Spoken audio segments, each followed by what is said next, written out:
berdoa sebelum memulai pembelajaran.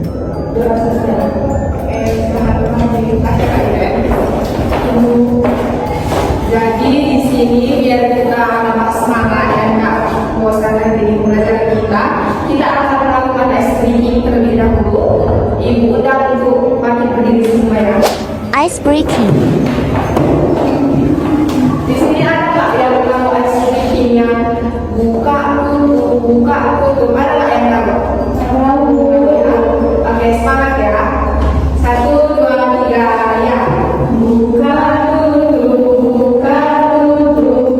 kedua tangan. Buka tutup kedua tangan lagi. Digulung-gulung lalu tersenyum. Digulung-gulung lagi. Oke, silakan duduk. Terima kasih.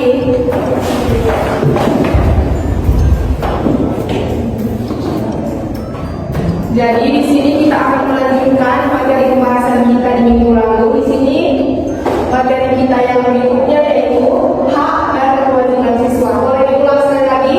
Hak dan kewajiban siswa. Oke. Di sini tujuan pembelajaran yaitu setelah pembelajaran siswa dapat memahami pengertian hak dan kewajiban serta mengetahui contoh-contohnya dan menerapkannya dalam kehidupan sehari-hari baik di sekolah maupun di luar lingkungan sekolah atau lingkungan sekitar kita. Di sini kan sudah ada nih buat pengertian hak dan kewajiban. Selain dari yang kita tuliskan ini, ada tak kira-kira yang tahu apa itu arti hak? Ada tak yang tahu? Oke, Kak Mei berdiri. Hak adalah sesuatu yang seharusnya diterima oleh seseorang. Oke, terima kasih. Kalau kewajiban ada tak yang tahu? Kewajiban. Kak Ida tahu? Kak Dia sendiri. Kewajiban adalah sesuatu yang kita mesti suruh. Oke, terima kasih. Silakan dulu. Baik, di sini pengertian hak dan kewajiban itu, hak adalah sesuatu yang seharusnya diterima oleh siswa yaitu kalian sendiri. Sedangkan kewajiban adalah sesuatu yang harus dilakukan oleh siswa secara tanggung jawab yang penuh. Di sini ada 4 contoh hak siswa. Yang pertama itu adalah mendapatkan pelajaran dari guru, yang kedua menggunakan fasilitas sekolah, dan yang ketiga mendapatkan perlakuan adil, yang terakhir menyampaikan pendapat dengan sopan. Di sini maksud dari mendapatkan pelajaran dari guru yaitu seperti contohnya itu seperti ibu nantikan setelah selesai pembelajaran ibu kasih tugas sama kalian yang akan kalian kerjakan di rumah. Jadi setelah kalian berjalan kalian dapat mengumpulkannya dalam tempat waktu. Itulah contoh mahasiswa yang benar. Yang kedua yaitu menggunakan fasilitas sekolah seperti lab komputer, lab IPA yang ada di sekolah kita, dan juga Infocus dan yang lain-lain. Dan di sini yang ketiga mendapatkan perlakuan adil itu contohnya guru itu tidak bisa membeda-bedakan siswa antara satu dan lainnya. Jadi guru itu harus menyeimbangkan semuanya terhadap siswa satu dan siswa yang lainnya. Yang keempat menyampaikan pendapat dengan sopan.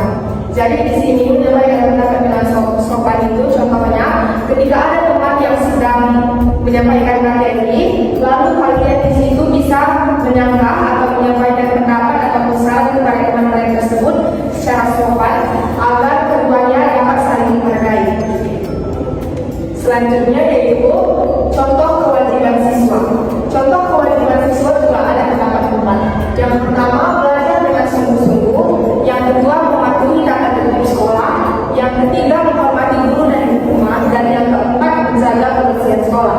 Nah, maksud dari belajar dengan sungguh-sungguh yaitu seperti contoh yang sudah dikatakan sebelumnya, jika guru sudah memberikan tugas yang harus kalian kerjakan baik di sekolah maupun di rumah, kalian harus mengerjakannya dengan sungguh-sungguh dengan baik dan dapat mengumpulkannya dalam tepat waktu. Yang kedua, mematuhi tata tertib sekolah. Contohnya mematuhi tata tertib sekolah itu yang pertama bisa dikatakan kita harus menjaga lingkungan sekolah. Nah, jadi kita harus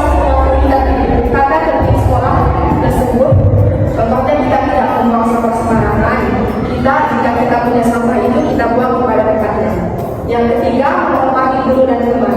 Contohnya itu ketika kita berpapasan dengan guru di dalam lingkungan sekolah baik maupun di luar lingkungan sekolah, kita bisa saling sapa dengan guru maupun teman tersebut.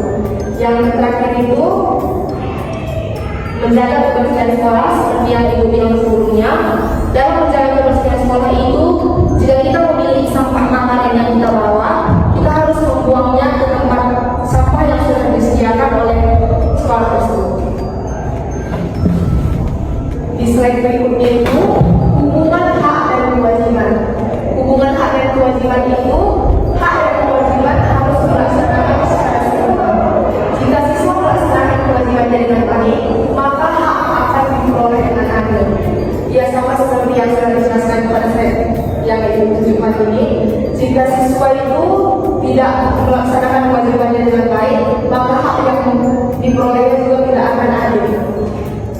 Slide selanjutnya, contoh di lingkungan sekolah kita. Yang pertama itu adalah piket kelas. Seperti kita pada setiap hari sudah ditentukan nama-nama yang akan melaksanakan jadwal piket kelas, mulai dari hari Senin sampai hari Sabtu. Jadi, jika sudah tertera nama kita pada jadwal piket kelas tersebut, kita harus melakukannya atau melaksanakannya dengan baik. Yang kedua, taat aturan. Seperti kita melaksanakan upacara di hari Senin di pagi hari, itu kita harus, jika kita taat aturan itu, kalau kita upacara kan sudah pasti ya kita datang tepat waktu ke sekolah agar kita tidak terlambat. Terus pakaian kita, seragam yang kita pakai itu harus lengkap. Kita menggunakan kaos kaki putih, menggunakan dasi, topi, tali pinggang, dan lain sebagainya. Yang ketiga itu saling menghargai. Saling menghargai ini contohnya seperti yang dikatakan tadi. Ketika teman kita memberikan pendapat ataupun saran untuk kita harus menerimanya dengan baik dan kita tidak bisa langsung marah kepada teman tersebut.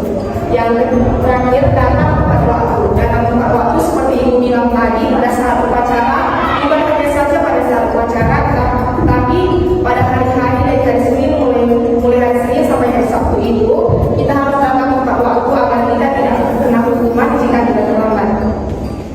Slide selanjutnya, di sini ada akibat tidak melaksanakan kewajiban.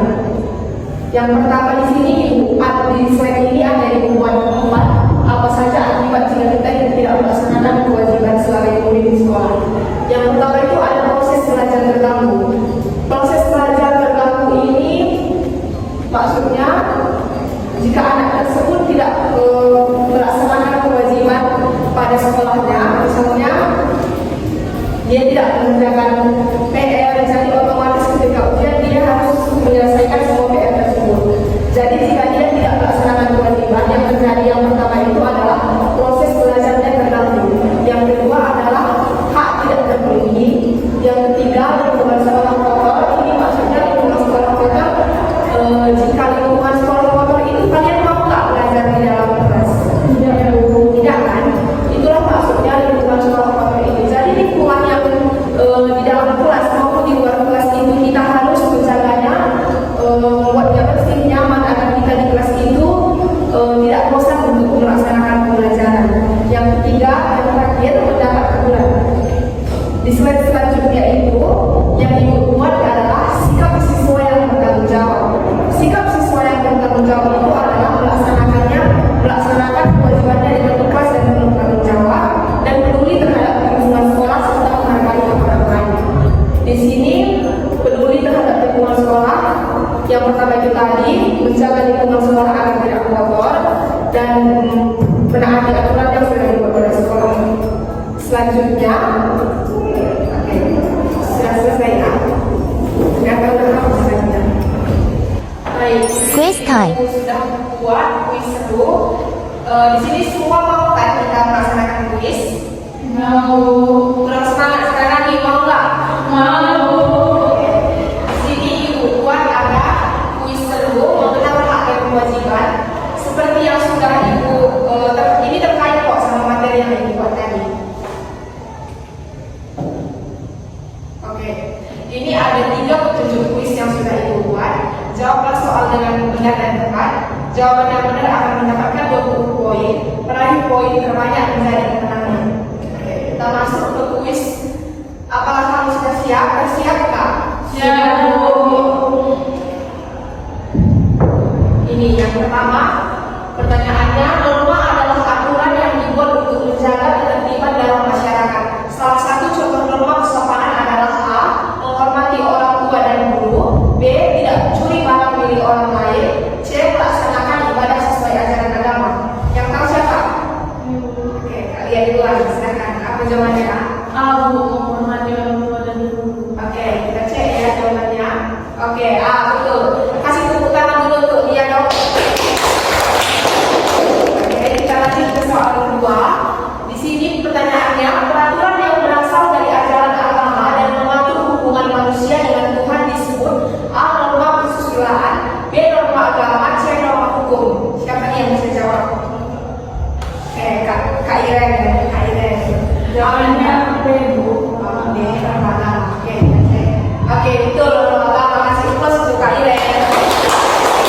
Oke, soal selanjutnya. Pertanyaannya, hak anak yang dijamin oleh negara antara lain A. Membantu orang tua bekerja setiap hari, B. Melaksanakan ibadah sesuai ajaran agama, C. Mendapat pendidikan dan kesehatan. Siapa yang bisa jawab? Oh, Ame nggak aman lagi.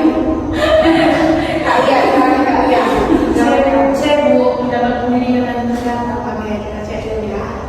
Oke, betul. Cek kasih plus untuk kalian. Selanjutnya, ini salah satu bentuk pengamalan norma hukum adalah A. Berbicara sopan kepada orang yang lebih tua, B. Tidak menyontek saat ujian sekolah, C. Tidak membuang sampah sembarangan sesuai aturan pemerintah. Siapa yang tahu ini jawabannya? Kak Mei. C, Bu. C.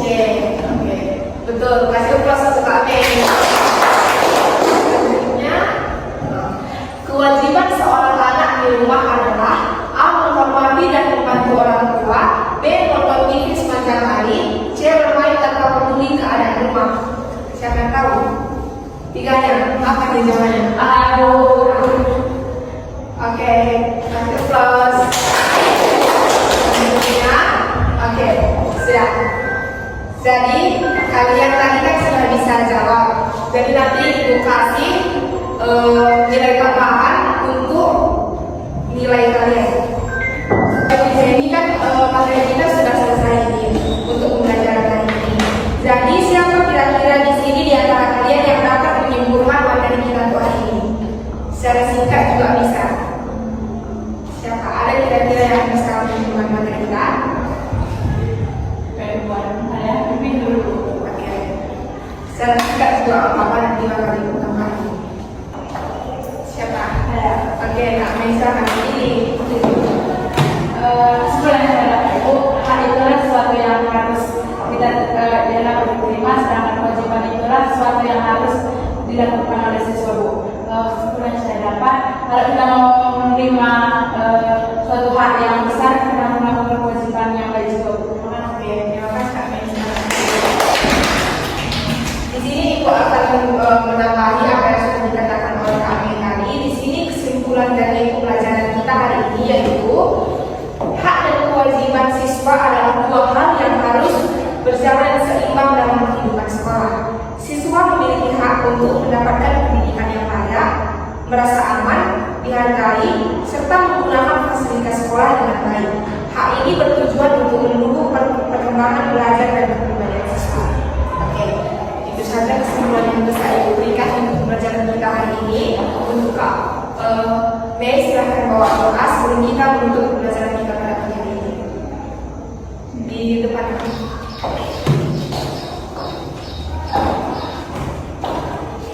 Teman-teman, sebelum kita pulang, ada baiknya kita berdoa. Doa penutup pembelajaran. Masing-masing kalau kita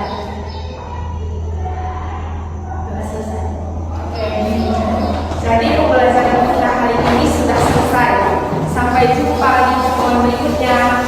Bye bye.